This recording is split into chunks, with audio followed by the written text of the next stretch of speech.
క్రీస్తునందున్న ప్రియులందరికీ ప్రేమతో వందనాలు తెలియజేయుచున్నాను. మార్చి నెల 31వ తేదీ 2024.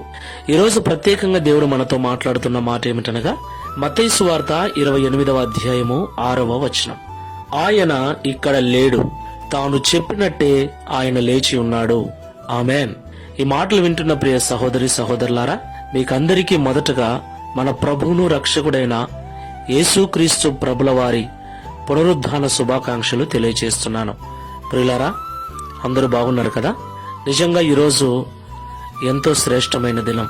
మనల్ని పాపం నుండి విమోచించి నరకము నుండి రక్షించుటకు శుక్రవారం దినమున చనిపోయినటువంటి యేసుక్రీస్తు ప్రభుల వారు ఈ దినమున ఆయన పునరుద్ధానుడై లేచి ఉన్నాడు. ఆమెన్. పునరుద్ధానం అంటే తిరిగి బ్రతకటం, తిరిగి లేపబడటం. ఈరోజు చనిపోతే క్రీస్తు వచ్చినప్పుడు మళ్ళా తిరిగి లేపబడతామని, ఆయనతో కూడా నిత్యత్వంలో జీవించుటకు కొనిపోబడతామన్న నిరీక్షణతో మనం అందరం కూడా బ్రతుకుతూ ఉన్నాం. పరిశుద్ధ గ్రంథము కూడా పునరుద్ధానాన్ని చాలా గట్టిగా రూఢిపరుస్తూ తెలియజేస్తూ ఉంది.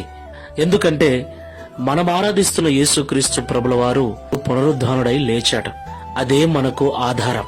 పరిశుద్ధ గ్రంథం సెలవిస్తుంది, ప్రథమ ఫలముగా ఆయన లేపబడెను, ఆయన వచ్చిన తరువాత ఆయన వారు లేపబడుతురు, అటు తర్వాత అంతము వచ్చును అని రాయబడింది.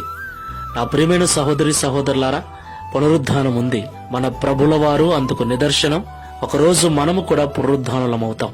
అయితే పునరుద్ధానము చెందిన మనము క్రీస్తుతో ఉండుటకు కొనిపోబడాలి. అలా కాకుండా నరకంలో కాలిపోవుటకు కొనిపోబడినట్లయితే ఆ జీవితం ఎంత దుర్భరంగా ఉంటుందో ధనవంతుని చరిత్ర మనకు తెలియజేస్తుంది. కాబట్టి మాటలు వింటున్న ప్రియ సహోదరి సహోదరుడా, ఒకసారి మన యొక్క జీవితాలను పరిశీలన చేసుకుని ప్రార్థన చేసుకుందాం. పునరుద్ధానుడైన యేసుక్రీస్తు ప్రభువా, పరిశుద్ధమైన మీ నామమునకు స్తోత్రాలు. మరొకసారి నీ పునరుద్ధాన దినమున సజీవులమై నీ వాక్యమును ధ్యానించుటకు మీరు చూపిన కృపను బట్టి స్తోత్రాలు. ప్రియ తండ్రి, ఈ దినమున మరణమును గెలిచి మీరు తిరిగి లేచారు. అలాగే మీరుండే స్థలములో మేమును ఉండులాగున మరలా మా కొరకు రాబోతున్నారు. అయితే మీరు వచ్చినప్పుడు ఈ లోకంలో ఎవరైతే పరిశుద్ధ జీవితం జీవిస్తూ నీతిగా బ్రతుకుతూ వాక్యానికి లోబడి జీవిస్తూ చనిపోతారో అలాంటి వారినే మీరు తీసుకుని వెళతారని, మిగిలిన వారు ఎంత భక్తి చేసినా, ఎంత నటించినా, ఎంత వేషధారులుగా ఉన్నా వారందరూ నరకానికి వెళతారని హెచ్చరించారు.